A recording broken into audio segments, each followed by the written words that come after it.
Hi and welcome back to 3 Lessons from Breakthrough Leaders with me, Sana Ryabchuk, CEO of Breakthrough Global, and I'm here again with Dr. Bart Sale. Hello everyone. And this podcast is all about giving you insider tips and the know-how from the world's foremost leaders and creative talents, distilling their knowledge and experience into 3 lessons which we guarantee will help you and your companies to unleash your potential. Today we are joined by Norberto Chaclin. Norberto is EVP and Chief R&D Officer at Mondelēz International, leading global innovation for iconic brands like Oreo, Ritz, Cadbury, Milka and Toblerone. He's held key R&D leadership roles across the company, driving major product innovation.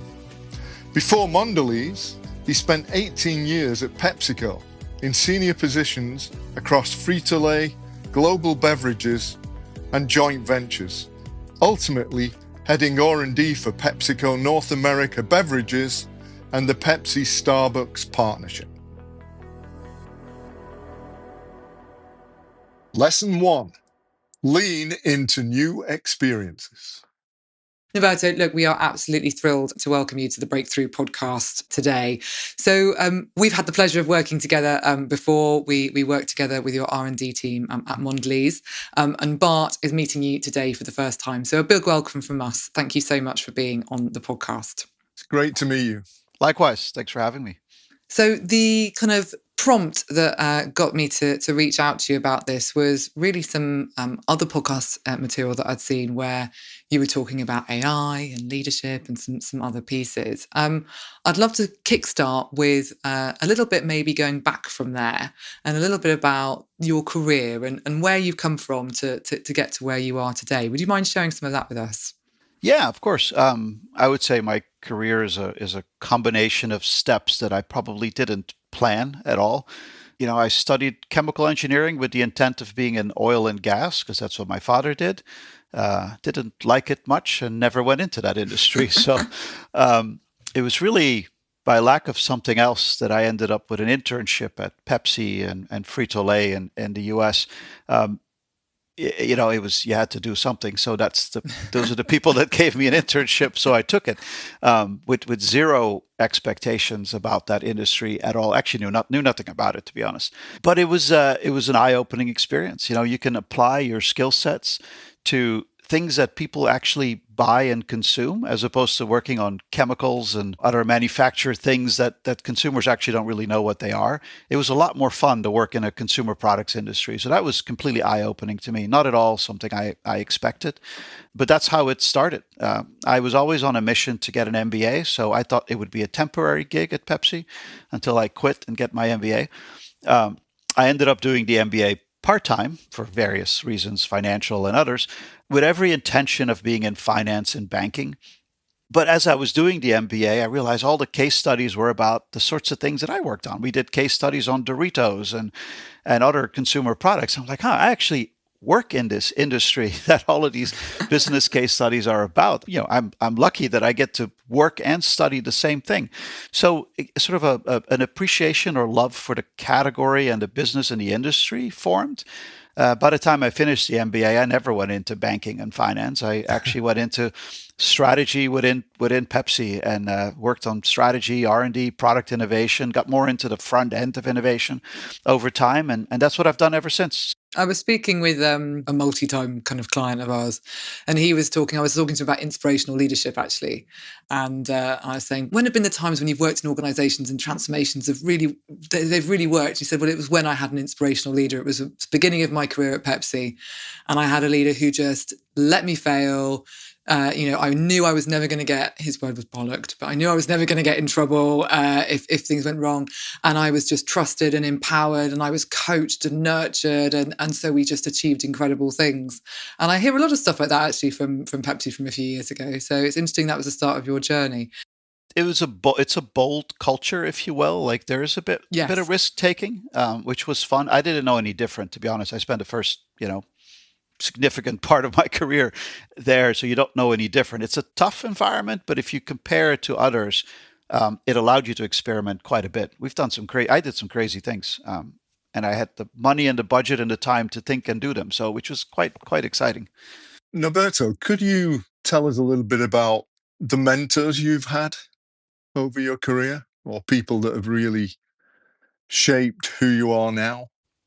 Yeah. The one thing I can say is I've often been assigned mentors, and I never found that really worked. Couldn't even tell you who those were anymore. Uh, it's when I self-identified mentors is when they worked better. Um, I would say the most significant one was probably my father, who was a businessman himself. Was my motivation to study engineering, even though I went to do something completely different. He never understood why I went into the food industry. He never understood what I did and why that was technically so difficult. He was a oil and gas person, um, but he still had advice, and really simple advice. Usually, his advice was very, very simple. It was never complex concepts. It was, change is always here and it's good. Don't go against the grain of change because you'll just be left behind. Just stuff like that. He always had very simple ways of saying you're overthinking this. You're just a young guy in a big company. Get on with it. These people know what they're doing. Learn, and then you'll see. One day you'll get to make these decisions. Or things like the higher up you get, the more lonely it is. But don't worry about it. You're not going to keep everybody as a friend. If you're a good leader, everybody isn't going to be your friend. There comes times when you have to make difficult decisions, and some people won't like that. And you know what? Either you want to be a leader or you don't want to be a leader. But if you're not able to make tough decisions, you're not going to be a leader. That sort of stuff came from him. So that was probably the primary one. Then I would say I have many mentors that were junior to me. I found actually the more interesting mentors are usually people on my team or not even on my team that were not at the same seniority, but they had good insight in the business, or they asked good questions. Or sometimes there were people that asked me to be a mentor, and I found that the relationship was mutual and I got as much out of it as they did. So I think being humble that the mentor doesn't have to be the CEO or the senior vice president. The mentor could be someone from a totally different place, but they just have a good insight and they have a good way to look at you and say, I think this might be the way you should think about it. And I've found often people that are not in my exact world to be much more effective mentors. They could be friends who, frankly, probably I would never work with. They're totally different and not at all of the same mindset or technical education that I am. So I probably would never be with them in a work environment. But if I think about it intellectually, they're giving me the best advice. On that point, what advice would you give? Because we've got a whole range of people listening to this podcast. And I'm particularly interested in people who are at the start of their career. Yeah. So what advice could you give to them, really to shape a career that they will enjoy and be the best they can? Yeah. Simple question. Because I have many people coming to me as well for advice on career, or should I take an MBA and all that kind of stuff. I think you need to do what you think is fun. And the moment it is no longer fun, you need to do something different. Because doing something that's not fun, you're never going to be good at. And that's why I'm still in this industry. If you do it well and you enjoy it, I think you will do better. It comes to you. It comes to you. People ask me all the time about getting an MBA. You got an MBA. I got an MBA because I decided when I was in high school that that's what I wanted to get. I read, books about, business people and what does it mean to be successful. And MBA was the thing. But that's also a long time ago. So it's not getting the MBA is the advice. It's getting an additional degree in something different is the advice. Today, maybe you want to get some master's in AI. Maybe you want to be a culinary guy or something. If I had to choose today, if I had to go get a second degree today, I could tell you what it would be. I'd go to culinary school. That's what I find interesting. I probably wouldn't get an MBA. But that's a different context. What matters is you studied something, you got some experience. Go broaden your mind by doing something totally different and then see where it takes you, as long as it is something you find interesting. I also tell people often, I attended every class of my MBA, partially because I paid for it myself and I found it interesting. When I got my engineering degree, 5-6 years prior, I skipped every class I could afford to skip because it didn't interest me. I didn't pay for it. My parents were paying for the education. I was there. I was interested in being in college. I wasn't interested in the subject I was studying. When you do something that you find interesting and actually you're investing in doing it, you do much better at it. So do what you love, do what's interesting, and be very much in tune. At the moment, it's not really what you want to do. Don't be afraid to just not do it, because it's not going to be good for anybody. And pay for it yourself. Yep. Yeah. Amazing. That's great advice. Thank you. Thank you.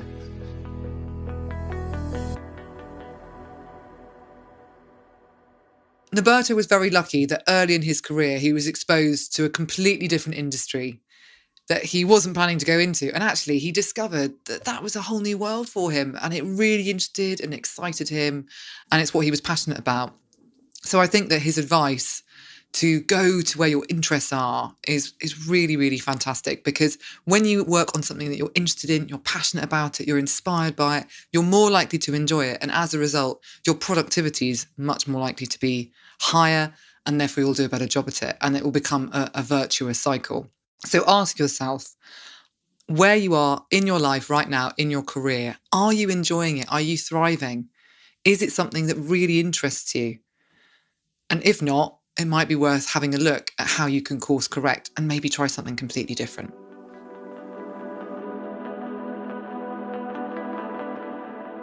Lesson 2.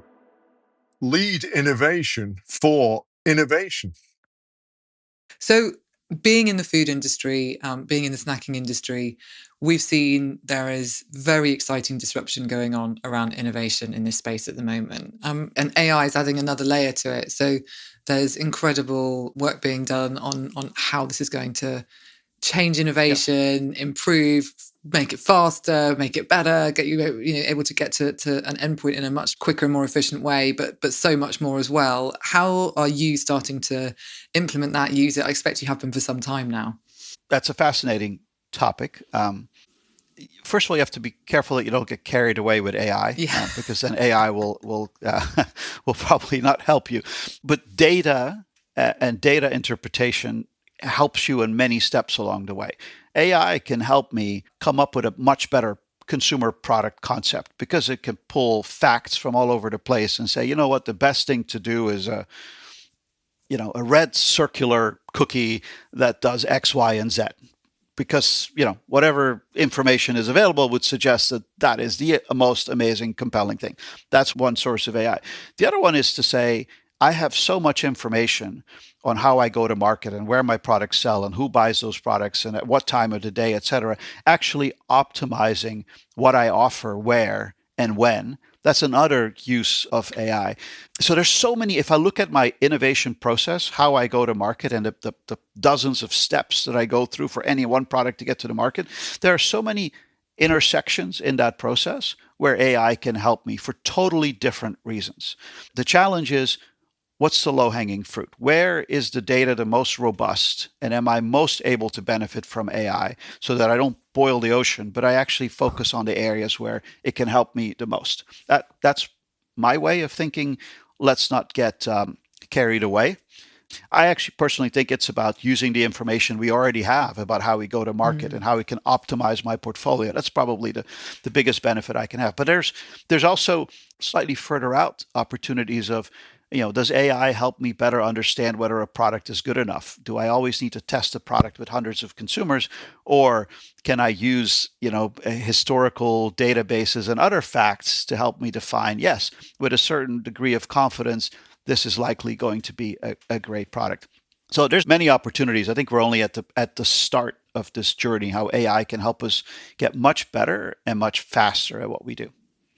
And how are you leading your teams through that? Because this is a period of exponential change. You're talking about not necessarily boiling the ocean, but there's where do you start almost when you're leading your teams with that? That's the difficult part, because I'm probably the least qualified person to work on AI, because I'm really not an expert in the field. And I think most of us probably aren't. And the people that are 20 years younger than us. So it is quite challenging. And it starts with recognizing that fact. We are leading for a change that we are probably not the most versed in. So it's not my expertise that's going to drive the change. It's going to be my ability to manage the team that's going to drive the change. Because on AI itself, I'm not going to contribute anything meaningful tech-wise. There's people that know what they're doing, and I'm not one of them. My expertise of change management and setting a vision and pushing the team towards a certain direction, that's the skill I need to apply. So I try to focus not on the what, but where we're going. Because the what and the how, there's other people that need to fill that in. But if I can focus on framing a vision, I use the term often with my team is I want to talk about outcome. I want to be outcome oriented because I know what I want to achieve. How to get there, especially when we do things like AI, I'm not going to be the person to know that. But let's define where we want to be. Now, what has to be true to get there? So I push the conversation to outcome oriented. And then who do we need to help us get there?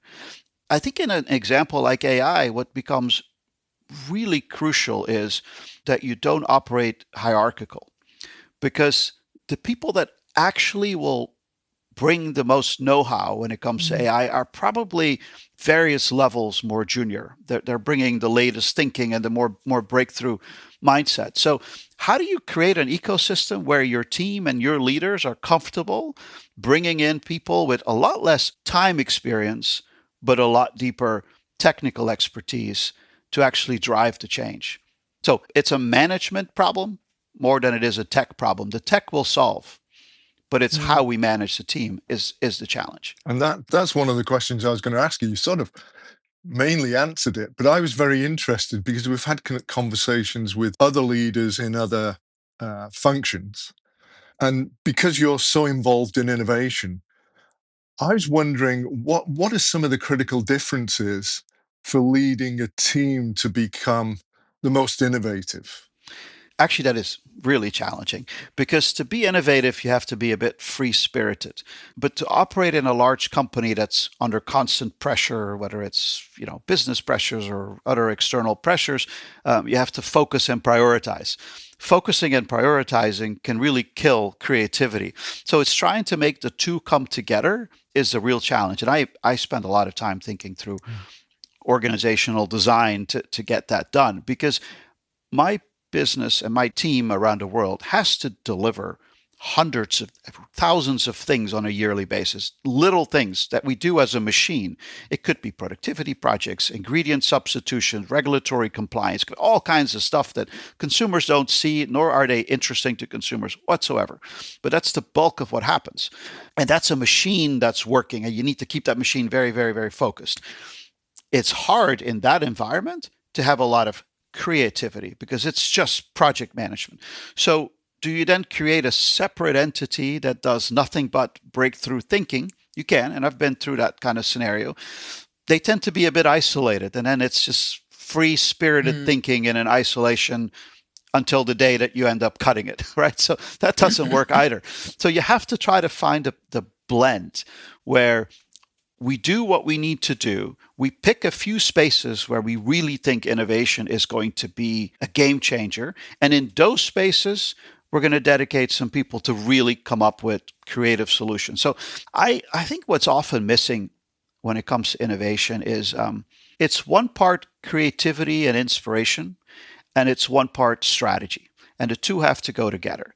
If you don't start with what am I innovating for? What's the reason why I need innovation in my particular business, in my particular context? Is it because there is a trend that I want to go after? Is it because I am challenged in a certain market segment that I have to unlock? Is it because my category is declining? There could be many reasons. But if I don't start with what's the reason why I think innovation uniquely is going to drive growth, because I can also put more marketing behind my core. I could drop the price. I could do lots of things to get growth. Why do I think innovation uniquely will drive growth? If I understand that reason, and that could be multiple in different scenarios, could be different reasons, but I have to understand the reason why I think innovation will drive growth. Then you got the strategy bit done. Then you can be creative and say, how can we design an innovation that will achieve that objective? And then we get creative. Right? Then you go sort of, let's expand to the ideas and then contract to some solutions. But it starts with being really strategic about why I need innovation, uniquely innovation, and what do I need it to accomplish. And then you unleash the creativity within that framework.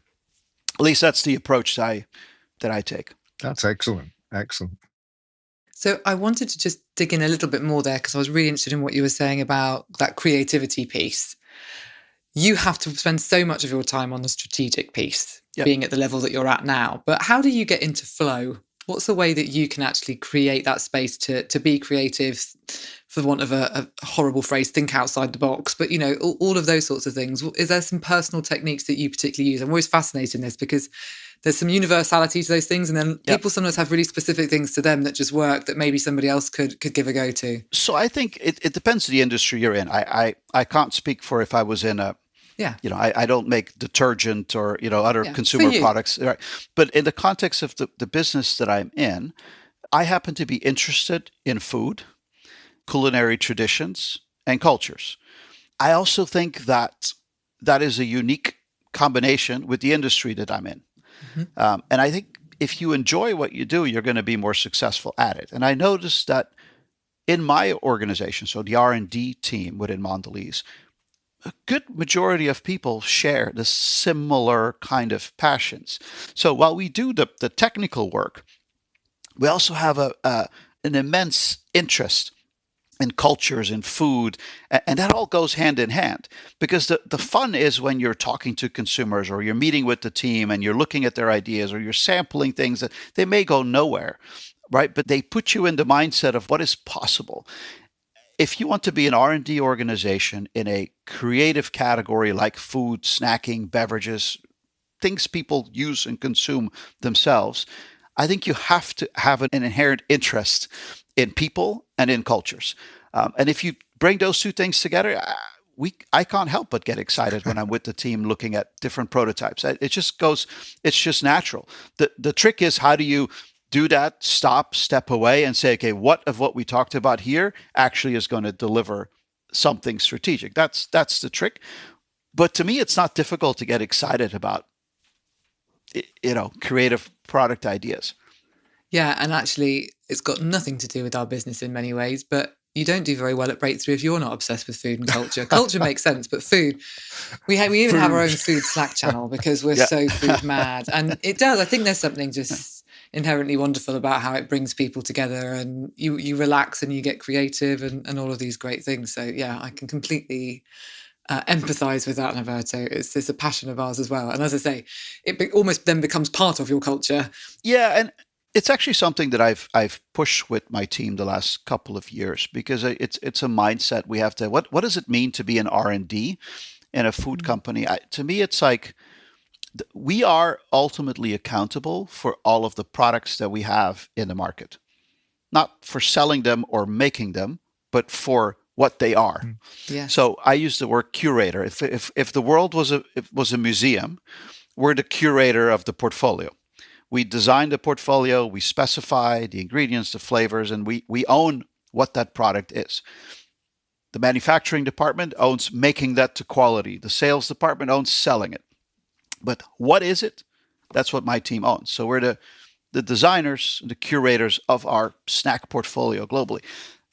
That if you have that mindset, you automatically become a steward of what that portfolio needs to be, right? So then you get into that passionate mindset of I will feel very strongly about the shape of a chocolate tablet or the taste profile, or if the taste profile isn't what it's supposed to be a Cadbury, then I'm going to have an opinion about it. Like you form a sense of ownership over the real specificity of what does it mean to be a Cadbury tablet, a Milka tablet, an Oreo cookie. That's the mindset I try to instill in the team so that we really own our portfolio.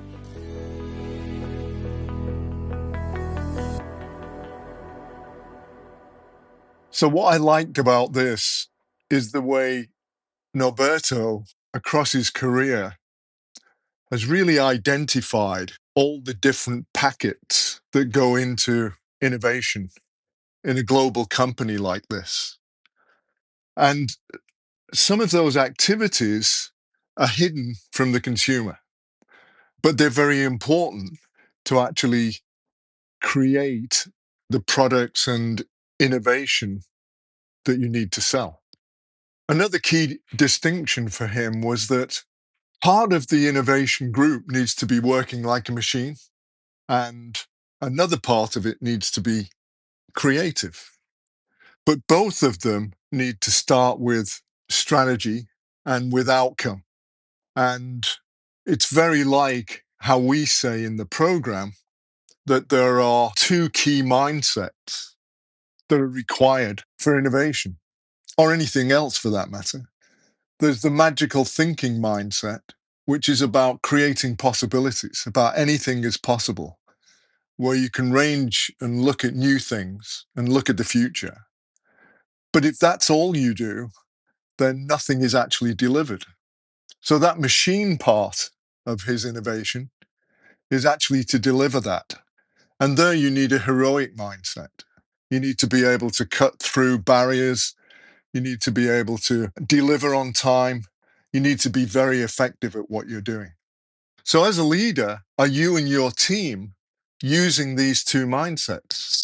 The magical mindset for creating possibilities and the heroic mindset for then delivering those possibilities as new realities.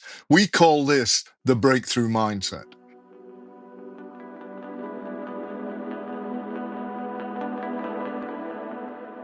Lesson 3, without a vision, you'll be left behind. So we've talked a bit about the strategy piece. We talked about the creativity piece. In conversations we've had previously, Norberto, you've been really, really passionate about vision. And you mentioned it a little bit earlier in our conversation. Why is vision so important to you? We're here because we want to go somewhere. We want to achieve something. It could be something really simple, or it could be something grandiose. It doesn't really matter. But I wake up in the morning with, what am I going to do? Where do I want to be? Maybe it's the vacation I'm looking forward to in a couple of weeks, or it doesn't matter what it is, but there's always something you're aspiring to or you're working for, right? And that's a reason to be better and to get better and to go forward. So that's just inherently how I think about vision. If I want to run a business, I have to set an objective. I happen to believe that it's okay to set objectives that are far bigger than I can achieve. Us too. Just right, because then it puts you on a path, and at least I know I will get somewhere along the way. If I set a very conservative objective, I'm very likely to achieve it and not be excited about it. I'd rather set a very bold objective or a vision of where I'm going to go. I have no idea how we will get there, but I'm 100% confident I will land somewhere on that path and I will feel good about it. So that's why I think it's important to set a vision. Yeah.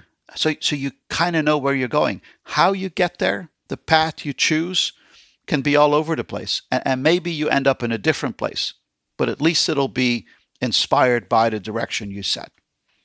And there are a lot of curveballs, and there have been a lot of curveballs, particularly over the last 5 years. Yep. So we mentioned disruption earlier.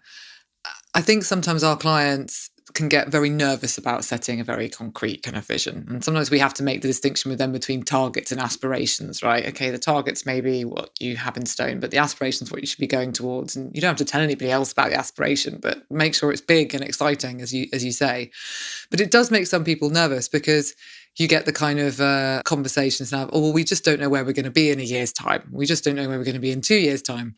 How can we possibly set something that's maybe 3 or 5 years out when there's so many different things happening? And I'm interested in your perspective on that. Yeah.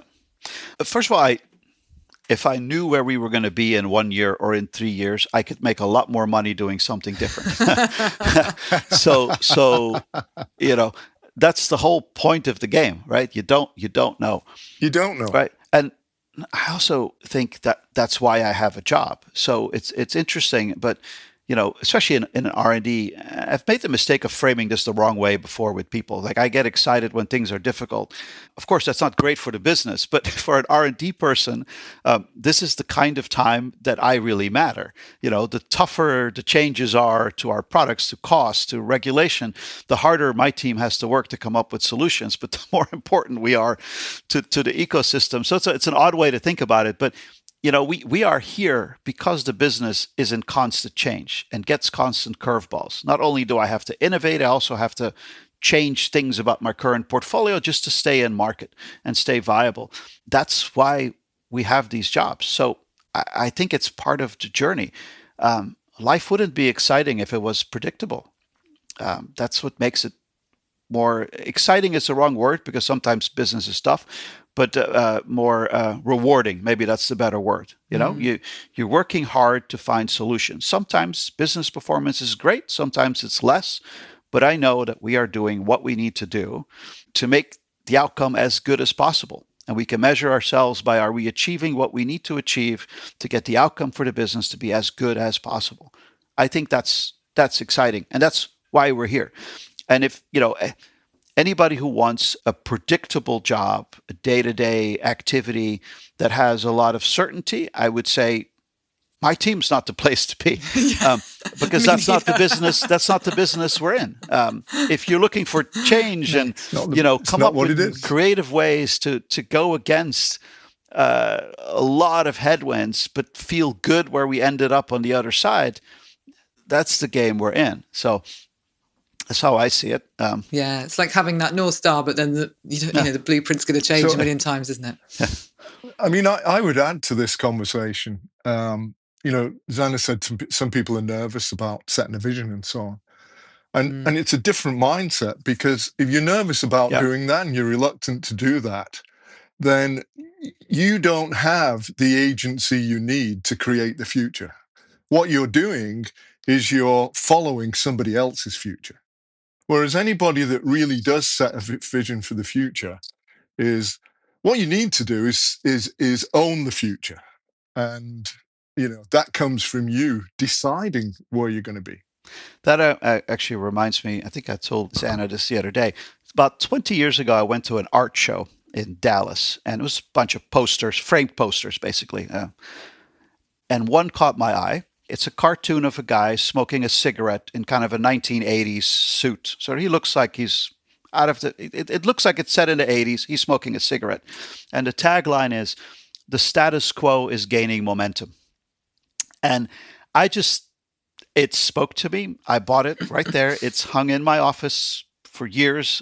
Now it's in my home office, and I still look at it every once in a while because I think it's just fascinating that there are people that do think they can just stay in the current environment. They don't realize that they look like they're 2 decades ago, right? To them, the world is great. They're status quo.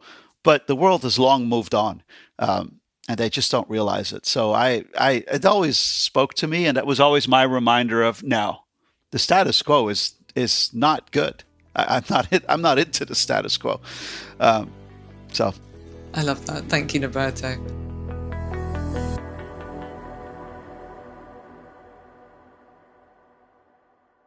To lead in this world of uncertainty, you always need a vision.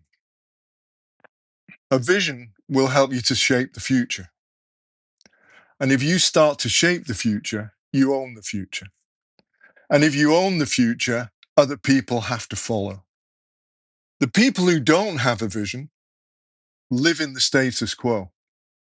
And because the status quo never really moves, relatively, as the rest of the world moves on, you get left behind. So ask yourself, are you actively shaping and building that future front of mind, center of mind every day? Or is it something that you're going to get to later?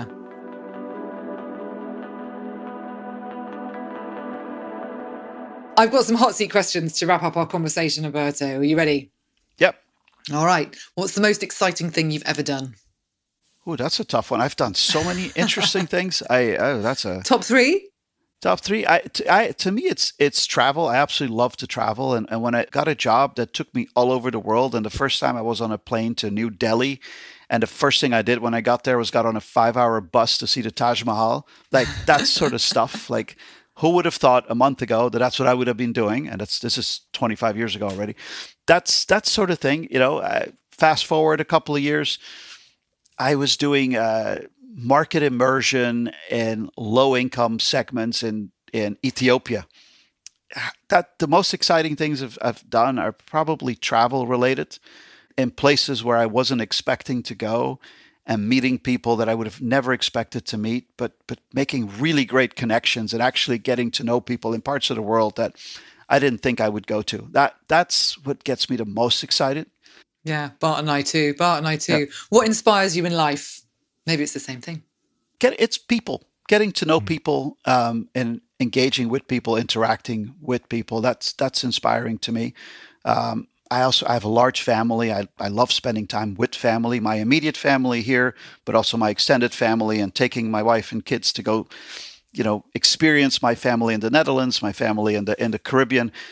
It's to me, it's all about people. It's about people connecting and cultures connecting. The fact that I have an American-based family, but culturally I'm Caribbean and Dutch, and making sure that connection is made and that my kids grow up feeling like they're, from the Caribbean.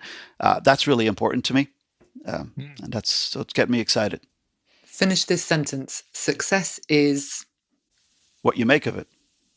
Amazing. I'm conscious that we have 1 minute left, and knowing your role, you probably have another call to go to straight after this one. So, Norberto, thank you so much. I've really enjoyed listening to you today. It's been really, really, really good. And kindred spirits, I think, with Bart and I on some of those points as well. So thank you so much. Thank you. I enjoyed the opportunity. It was really fun. Thanks for the time. Enjoyed it as well. Thank you.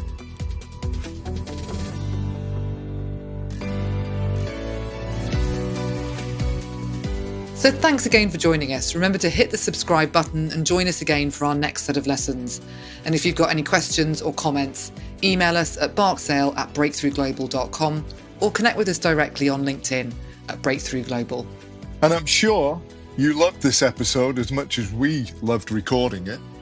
And we'd like you to share this episode on your social media and review and rate this podcast on the player of your choice. And thank you to our production team, Yulia Sholtesova and Victoria Okorofar at Breakthrough Global and Robin Liebern at Fairly Media.